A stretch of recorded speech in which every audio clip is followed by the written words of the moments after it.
जिथे अलकनंदा आणि भागीरथी नदीचा संगम होतो आणि पुढे ती गंगा नदी म्हणून ओळखली जाते. जे गढूळ रंगाचं पाणी दिसतंय ती आहे अलकनंदा नदी आणि जे ब्लू कलरचं पाणी दिसतंय ती आहे भागीरथी नदी.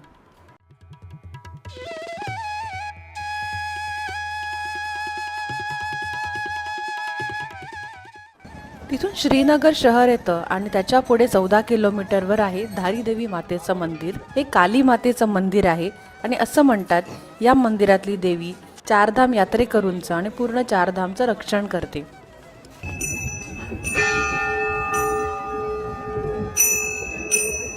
इथून पुढे जोशीमठ येतं आणि तिथले रस्ते थोड्याफार प्रमाणात खचलेले आहेत.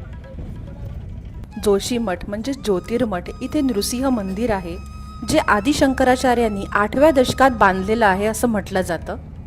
जेव्हा बद्रीनाथ धाम 6 महिने